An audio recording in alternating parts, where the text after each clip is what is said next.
J'ai été le ministre des Affaires étrangères et maire de Toulouse qui a décidé que l'on ait faire l'assemblage d'Airbus A320, puis A321, mais à l'époque c'était l'A320 à Tianjin.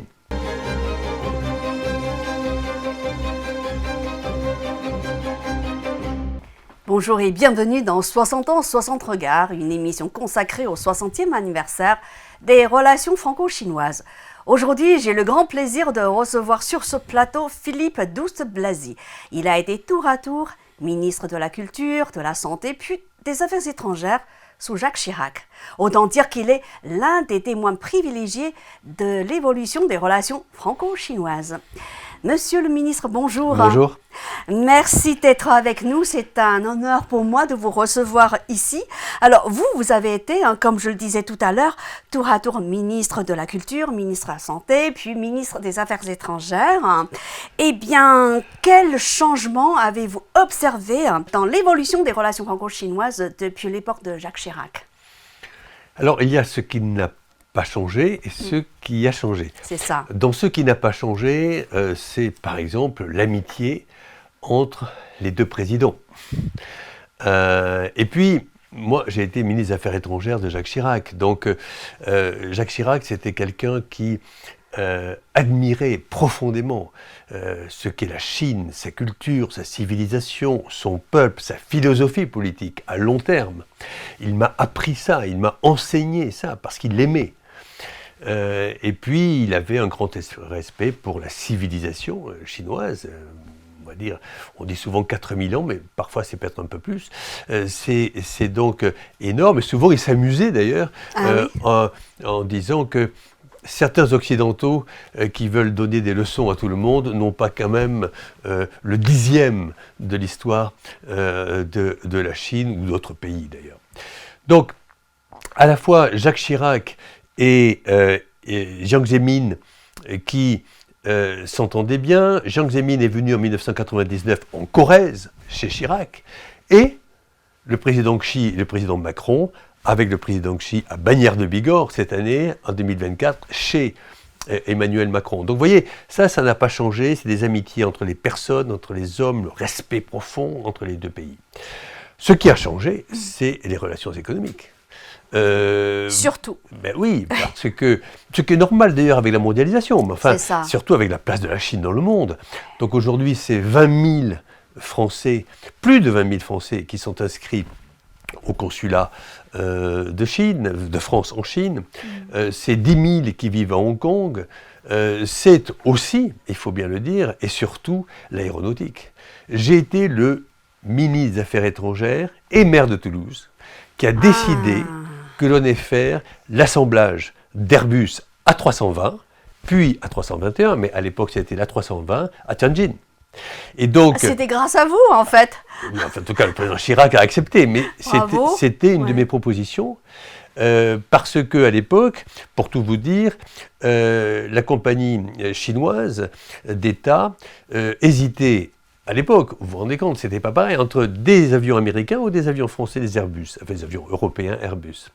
Mais si on acceptait l'usine, alors on était sûr que c'était Airbus. Et donc on a décidé cette usine d'assemblage, 2018 l'ouverture, et puis surtout maintenant, il vient d'y avoir l'annonce qu'on allait doubler cette usine d'assemblage. Alors il n'y a pas uniquement que ça, il y a aussi l'agroalimentaire et le luxe. Vous vous doutez que le luxe c'est très important en Chine. Mais il y a aussi les technologies vertes et surtout les finances vertes avec ce grand projet de Grand 2B, le plus grand projet éolien du monde, où nous faisons partie de ceux qui aidons. Enfin, je pourrais vous citer d'autres exemples, mais il ne faut pas oublier, pour terminer, si vous voulez, que les start-up françaises sont les deuxièmes start-up investisseuses à Hong Kong, et donc deuxième européenne à Hong Kong. Et donc, je pense qu'il est extrêmement intéressant. Grâce au président Macron, nous sommes très dynamiques en biotech et en fintech. Donc, il faut, je crois que le président de la République l'a dit, et je crois qu'il a eu raison, le président français, c'est la réciprocité. Et donc je crois qu'il est extrêmement important d'avoir des relations comme nous avons des relations amicales, comme nous avons des relations de vieux amis, il est important de se dire les choses. Donc il est important qu'il y ait une réciprocité sur le plan économique. Alors, selon un article publié en 2021 par Sud-Ouest, vous avez déclaré « Le FMI pourrait un jour migrer de Washington à Pékin ». Alors, pouvez-vous nous en dire plus? C'est étonnant, ces déclarations. Oui, alors, d'abord, il faut bien comprendre que le FMI vient, il y a quelques jours, en mai 2024, il y a très peu de temps, vient de dire qu'il vient de donner un satisfecit, un coup de chapeau à ce qui se passe aujourd'hui en Chine, puisque les décisions du président Xi ont été saluées par le FMI en disant que grâce à ces mesures-là, on était plus confiant sur l'économie chinoise aujourd'hui qu'avant, parce qu'il faut bien reconnaître qu'il y a eu une diminution ces dernières années. Et là, le FMI table sur 5% de croissance pour 2024 et 4,5% pour 2025, ce qui est considérable, si on compare aux autres nations, en particulier occidentales. Alors ensuite, comme vous le savez, ce sont des règles qui ne sont pas écrites, mais ce sont des règles acceptées. Le FMI est présidé par les Européens et la Banque mondiale est présidée par les Américains. Mais ce n'est pas dans le marbre, ce n'est pas écrit. Exactement. Alors pourquoi j'ai dit ça? Oui. Première réaction, j'ai envie de dire, première raison, c'est que la Chine est aujourd'hui la deuxième économie mondiale en PIB. Et quand on disait que l'Européen était plutôt au FMI et l'Américain était plutôt à la Banque mondiale, c'était juste à la sortie de la Deuxième Guerre mondiale, c'était les rapports de force géopolitiques à la fin de la Deuxième Guerre mondiale. Aujourd'hui, oui, la Chine est la deuxième puissance économique du monde en PIB. Donc ça, il faut le prendre en compte. Deuxièmement, et c'est très très très important, la Chine investit énormément dans beaucoup de pays en développement. Et qu'est-ce qui se passe? Évidemment, plus la Chine investit, plus elle est puissante, parce que plus les pays en voie de développement, le jour où elle présentera sa candidature, sera plutôt derrière la Chine. Donc vous savez, la politique, c'est un rapport de force. Et donc si la Chine est derrière elle, ce qu'elle fait d'ailleurs toute la journée, elle essaie de le faire, les 77 pays du Sud global, là, je dois dire que ça va être aussi. Et puis enfin, dernier point, il y a quand même de plus en plus de finances mondiales qui dépendent de la Chine. Donc voilà, je pense que ces trois éléments font que, oui, pourquoi pas, un jour, et vous savez qu'il y a un grand mouvement aujourd'hui mondial qui dit que les pays émergents, petite parenthèse, je ne sais pas jusqu'à quand on va pouvoir dire que la Chine est un pays émergent. Enfin bon. Ça se discute maintenant. Ça va commencer à se discuter quand même. Ouais. Bon, mais les pays émergents doivent avoir de plus en plus de place dans les instances internationales. Donc c'est vrai pour les Nations Unies, c'est vrai pour le FMI, c'est vrai pour la Banque mondiale, et donc c'est la raison pour laquelle, de manière un peu provocatrice, j'avais dit ça. Oui, et vous l'avez dit, dans quel contexte? C'était une interview menée par Sud-Ouest? Oui, c'est une interview parce que je pense que les Français ne comprennent pas suffisamment ce qui se passe au fond, au niveau mondial. Je crois que là, récemment, par exemple, le vote juste immédiatement après l'arrivée des Russes, l'invasion russe en Ukraine, que personnellement, évidemment, je condamne, mais enfin, on a été étonnés de voir les résultats du vote aux Nations Unies, et on a vu qu'il y avait pas mal de gens, y compris en Afrique ou au Moyen-Orient, qui ne condamnaient pas systématiquement. Donc, oui, c'est en train de changer, de bouger, donc il faut bien réfléchir à tout ça, et la meilleure solution, c'est justement d'encadrer, de faire vivre tout le monde ensemble, et de ne pas donner l'impression à ces pays du Sud global qu'il y aurait des instances internationales entre occidentaux, et les autres, mis sur le côté. Ça, je ne crois pas que ce soit une bonne politique. Vu comme ça, je trouve que cette déclaration était totalement pertinente. Non seulement elle est pertinente, mais en plus, je suis même étonnée aujourd'hui qu'avant vous, personne avant vous n'avait fait une telle déclaration.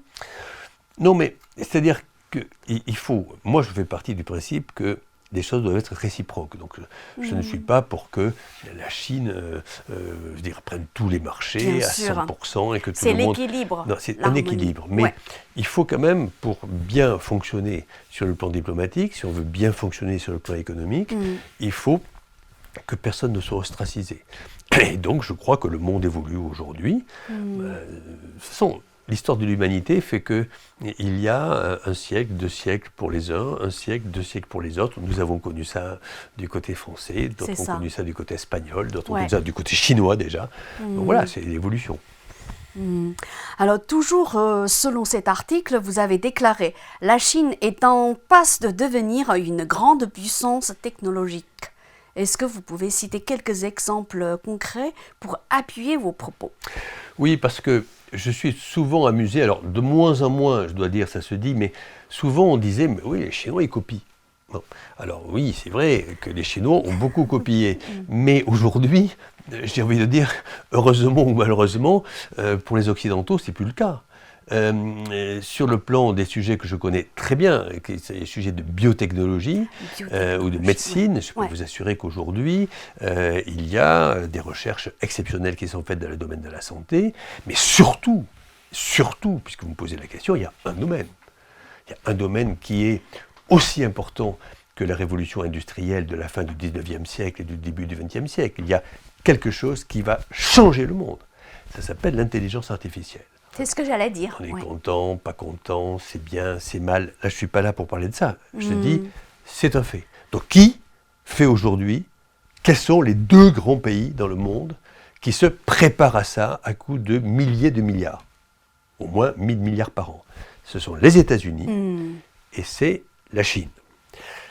Pourquoi je dirais que la Chine est aujourd'hui parmi les meilleurs, sinon le meilleur?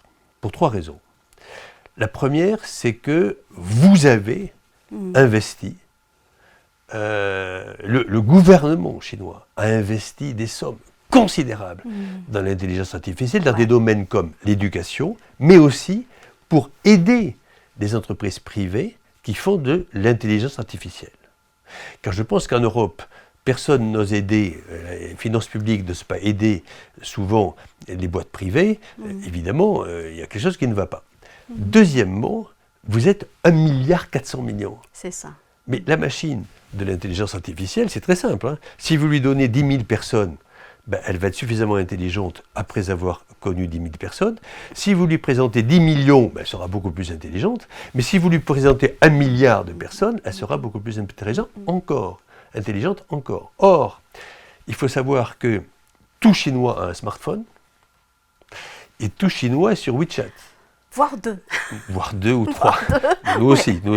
Donc, WeChat et, si vous prenez WeChat et les smartphones, c'est des milliards de trilliards de données, de big data. Et enfin, 3e élément, il y a des boîtes privées en Chine qui mettent des sommes considérables. Je pense à... il y en a beaucoup, Tencent, vous avez Huawei, vous avez Alibaba, etc. Et à votre avis, est-ce que la France et la Chine peuvent multiplier des collaborations dans le domaine de l'intelligence artificielle? Pour moi, c'est capital. C'est capital même. Pour moi, je trouve que il y a un sujet aujourd'hui qui, j'espère, va s'atténuer au fur et à mesure des années. C'est le sujet entre les États-Unis et la Chine. Bon. Allez-y. Et donc, je pense que là, pour le coup, l'Europe, qui est aujourd'hui, malheureusement, très peu, je dirais, préparée à cette nouvelle enjeu de l'intelligence artificielle, doit travailler avec les 2, mais aussi avec la Chine. Donc, il n'y a pas de tabou pour moi là-dedans, et il est extrêmement important que nous ayons les outils. Je ne vais pas réouvrir la discussion sur la 5G en France, mais enfin, on sait quand même tous très bien que la 5G, de certaines entreprises chinoises sont les meilleures. Bon, voilà, donc il faut bien réfléchir. Après, il y a des secteurs évidemment spécifiques, il y a des secteurs de souveraineté, bien évidemment, il faut que nous prenions ça en compte. Mais je crois qu'il faut bien que les Français comprennent la poussée technologique qui existe en Chine aujourd'hui. En 2005, alors que vous étiez ministre des Affaires étrangères, dans le gouvernement de Dominique de Villepin, la France et la Chine ont signé un accord. En fait, c'est un accord d'entraide judiciaire en matière pénale, issu de négociations entamées en 1998. Qu'est-ce qui a motivé les deux pays à coopérer dans ce domaine? Je ne savais pas que vous alliez me parler de ça, mais en fait, c'est très, très, très important. Oui, parce que c'est vous qui avez présenté cet accord devant les députés, je crois. Oui, absolument. J'ai voulu le faire parce que... pour trois raisons. La première, c'est pour lutter contre la criminalité transnationale. Alors, je veux parler de trafic de drogue, je veux parler de trafic d'êtres humains, je veux parler de cyberharcèlement, de lutte contre le blanchiment d'argent et la lutte contre la corruption. Et si les magistrats chinois et les magistrats français, les policiers français et les policiers chinois se mettent ensemble, alors ils ont des preuves.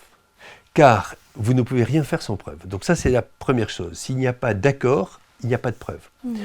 Parce que les gens jouent entre les deux tableaux. La deuxième raison, c'est les extraditions. Il faut aider les extraditions. Parce que si vous n'avez pas d'accord entre les deux pays, qu'est-ce qu'ils font les gens? Un Chinois qui est un criminel chinois qui est en France ou un criminel français qui est en Chine, il prend la fuite, il part à l'étranger. Il part à l'étranger et nous, on est tous marrons, personne ne peut faire quoi que ce soit. Et enfin, la troisième raison, qui est peut-être la plus importante à mon avis, c'est l'approfondissement de nos relations pour montrer que nous partageons les mêmes normes internationales en termes de justice. Et je crois que c'est important que le monde entier sache que, au niveau international, la Chine partage les mêmes normes internationales en termes de justice. Et depuis, il y a eu beaucoup de, on va dire, de coopération dans ce domaine-là. Ah oui, mais tous les jours. Tous les jours. C'est quelque chose qui joue un rôle extrêmement important dans la lutte contre la corruption en particulier. Merci, Monsieur le Ministre. Je vous en prie. Alors, à votre avis, dans quel domaine particulier, à part l'intelligence artificielle, à part le domaine judiciaire, dans quels autres domaines particuliers les deux pays pourraient renforcer leur coopération de façon fructueuse et gagnant-gagnant?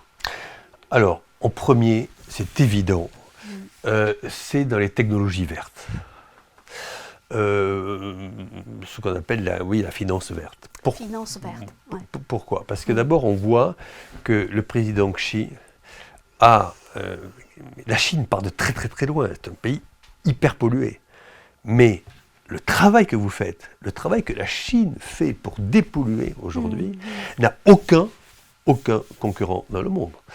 Vous allez à une vitesse extraordinaire pour ça, c'est une décision politique, un peu comme souvent chez vous, mais pas chez nous, parfois, sur certains sujets, on peut le condamner, sur certains sujets, on peut vous envier, c'est le top-down.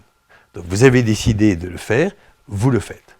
Et dans le solaire aujourd'hui, la Chine est évident, les panneaux solaires chinois sont dans le monde entier. Dans l'éolien, j'ai parlé tout à l'heure du projet Grand 2B, mais surtout dans l'hydrogène. Et là, nous avons quelque chose à faire ensemble. Dans l'hydrogène vert, nous avons des technologies, nous avons de très grands chercheurs aussi. C'est ça. Vous avez la volonté politique, je pense que nous avons la volonté politique. Là, la France et la Chine et la France peuvent faire beaucoup de choses dans l'hydrogène vert. Et évidemment, bien sûr, là où nous sommes les meilleurs, je dirais, c'est dans le nucléaire. Puisque grâce au général de Gaulle et au président Giscard d'Estaing surtout, puis et au président Pompidou entre-temps, nous sommes les premiers. Alors, pour des raisons un peu ridicules, il y a certains gouvernements qui ont arrêté ça en France. Mais au fond, aujourd'hui, nous reprenons, et donc nous voulons travailler avec la Chine, proposer à la Chine des usines nucléaires de nouvelle génération et surtout des nouvelles méthodologies pour stocker les déchets nucléaires. Ça, c'est le premier point. Le deuxième point, c'est l'intelligence artificielle. On vient d'en parler et pour moi, c'est majeur. Troisièmement, c'est bien évidemment l'espace. Je viens de Toulouse. La Chine est très avancée aussi. Très avancée dans l'espace. Mais enfin, quand j'étais ministre des Affaires étrangères en 2005, ce n'était pas du tout le cas.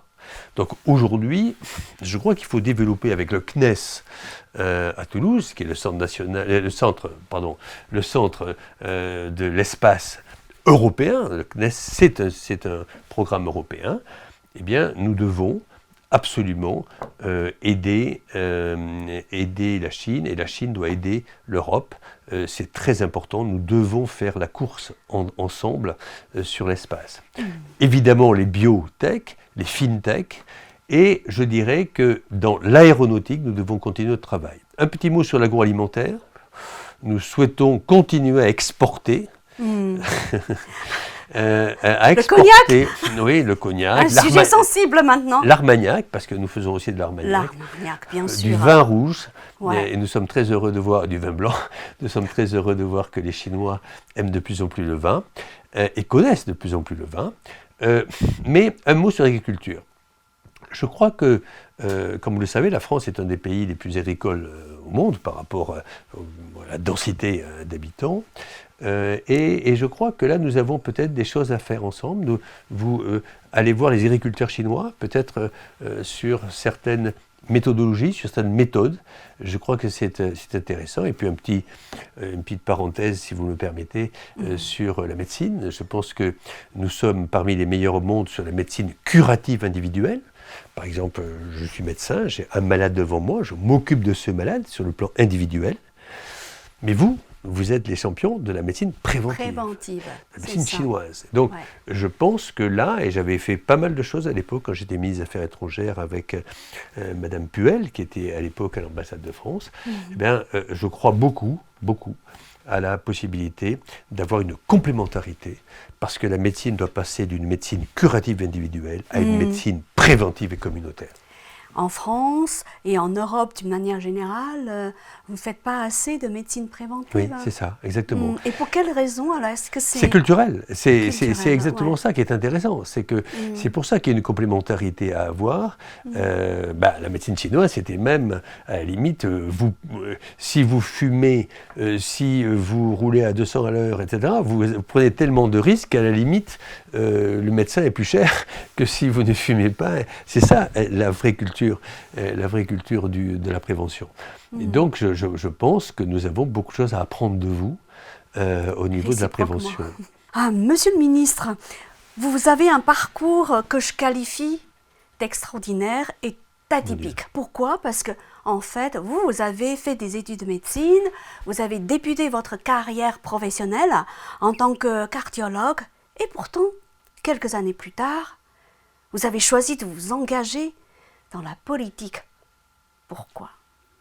C'est une grande question que mes parents m'ont posée quand j'ai été professeur de médecine. Après l'agrégation, ils m'ont dit, mais pourquoi? Après l'agrégation? Oui, pourquoi? Mais pourquoi tu décides alors que, ça y est, tu as ta carrière toute tracée? En fait, ça revient exactement à la discussion qu'on vient d'avoir. Je pense que quand vous êtes médecin, vous soignez une personne, puis une. Ouais. Quand vous êtes ministre de la Santé, vous pouvez décider, par exemple, moi par exemple, j'ai décidé un jour que toutes les femmes françaises pourraient avoir droit gratuitement à une mammographie à partir de 50 ans, tous les 3 ans, pour dépister précocement ça date de vous, d'accord, un cancer du sein. Je pourrais multiplier des exemples comme ça. Je pense que, évidemment, c'est une vision très médicale, mais c'est une vision très politique. Vous savez, la politique, en gros, c'est très simple. Soit c'est horrible parce que c'est des coups violents, des coups bas, dans tous les pays du monde, c'est comme ça. Bon. Ou alors, ce sont des très grandes choses. Par exemple, lorsque j'étais ministre des Affaires étrangères, j'ai eu la chance de pouvoir, grâce au président Chirac, créer une organisation qui s'appelle UNITED, une organisation pour lutter contre le sida, la tuberculose, le paludisme et les hépatites dans les pays très très pauvres. Et pour ça, j'ai passé une loi en France disant que toutes les personnes qui allaient décoller d'un aéroport français allaient payer 1 euro. Bon. Eh bien aujourd'hui, on a fait ça dans 6 autres pays. Aujourd'hui, 8 enfants sur 10 qui sont soignés contre le sida grâce à United. Nous soignons 200 millions de personnes par an et 30 millions de vies sont sauvées par an. Donc vous voyez, ça c'est de la politique aussi. Donc, mais c'est le grand nombre, c'est pas pareil. Donc voilà, et d'ailleurs je suis heureux de voir que la première dame de Chine s'intéresse d'ailleurs beaucoup au sida et a su briser des tabous aussi en Chine. En fait, vous vouliez rendre service au plus grand nombre, oui, exactement. En résumé. Exactement. Mais ne fait pas politique qui veut. Alors, comment avez-vous pu justement être nommé ministre de la Santé alors? Ah oui, parce qu'en France, il y a des centaines de milliers de médecins. Hein. Oui. Pourquoi vous? Pourquoi pas quelqu'un d'autre? Vous avez tout à fait raison. J'ai eu beaucoup de chance. Et en fait, c'est dû au fait, d'abord, j'ai été élu à la mairie de Lourdes d'abord, puis ensuite député européen, mais surtout, j'ai fait la connaissance de quelqu'un. J'ai rencontré quelqu'un dans ma vie. J'ai croisé quelqu'un qui a changé toute ma vie politique et professionnelle. C'était Madame Simone Veil. Et après avoir... Grande dame. Une grande dame, pour laquelle j'ai le plus grand respect, et comme tous les Français, et comme tous les Européens, au moins. Et nous sommes allés ensemble pendant la guerre qui sévissait entre la Serbie, la Croatie et la Bosnie, où je participais à une organisation humanitaire en tant que médecin. Elle est venue nous voir un jour, elle a découvert ce que nous faisions. Nous sommes restés plusieurs jours là-bas, plus d'une semaine. Elle a vu ce que nous faisions et à la sortie, elle m'a dit « Philippe, j'espère que nous travaillerons ensemble ». Et le jour où elle est devenue ministre des Affaires sociales, de la Santé et de la Ville, en 1993, sous Édouard Balladur comme Premier ministre et François Mitterrand comme président, c'était une cohabitation, elle m'a demandé, je n'en revenais pas, je n'en revenais pas, j'étais extrêmement touché, de venir à ses côtés comme ministre délégué, ce qu'évidemment j'ai accepté. Après, vous êtes passé à la culture. Pourquoi la culture alors? Parce que, vous savez, j'ai rencontré quelqu'un qui est le grand rabbin de Jérusalem, qui était parmi les premiers que j'ai reçus rue de Valois au ministère de la Culture. Et il m'a dit, si je comprends bien, vous étiez avant ministre des corps, en étant ministre de la Santé, maintenant vous êtes ministre des âmes. Et c'est très beau. Parce que la culture, ce sont les âmes. Ceci explique cela. Ouais. Et pour finir, eh bien, vous êtes passé aux affaires étrangères. Pourquoi ?